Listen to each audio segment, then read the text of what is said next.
ஆரி design போட தெரியாதவங்க அவங்க ஸ்டிச் பண்ண ப்ளவுஸில் நார்மல் நீடில் ஒரு ஒர்க்கை போடுங்க. ஆரி ஒர்க் மாதிரியே இருக்கும். இப்போ அதுக்காக நான் சில்வர் ஜரி எடுத்திருக்கேன். இதை 2ஆக மடித்து சுற்றி எடுத்துக்கோங்க. நான் வந்து பவர் மிஷின் பாபின் தான் எடுத்திருக்கேன். நீங்கள் பெடல் மிஷினில் இந்த ஒர்க்கை ட்ரை பண்ணலாம். மிஷினில் இருந்து இந்த த்ரெட்டை வெளியில் எடுத்துகிட்டு ரஃபாக ஒரு கிளாத்தில் ஸ்டிச் பண்ணிவிட்டு கழுத்துக்கும் கைக்கும் ஓரங்கள் அடிச்சு எடுங்க. இது பார்க்குறதுக்கு செயின் ஸ்டிச் மாதிரி இருக்கும். சாரியில் பார்த்தீங்கன்னா சில்வர் ஒர்க்கு தான் இருக்குது. ஸோ சில்வர் கலர்லேயே பீட்ஸ் எடுத்திருக்கேன். சுகர் பீடு கொஞ்சம் எடுத்திருக்கேன். தென் 3mm பீடு எடுத்திருக்கேன். நம்பர் 10 நீடில் எடுத்தேன். இப்போவுமே சுகர் பீடு ஸ்டிச் பண்ணுறதுக்கு நம்பர் 10 நீடில் தான் தேவைப்படும்.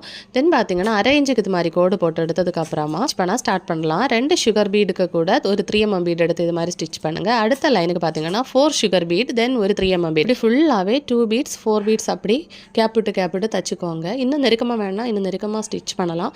பார்க்குறதுக்கு ஆரி ஒர்க் மாதிரியே ஒரு ஃபினிஷிங் இருக்கும். இந்த ஒர்க்கை நான் போட்டதுனால ஆரி ஒர்க் போடுறவங்களுக்கு எந்த பாதிப்பும் கிடையாது. ஆரி ஒர்க் தெரியாதவங்களுக்கு வேண்டிதான் இந்த ஒர்க் போடுறது. இனிமேல் உங்கள் ப்ளவுஸுக்கு நீங்களும் ஆரி டிசைன் போடுங்க. மறக்காம இந்த வீடியோக்கு லைக் பண்ணுங்கள்.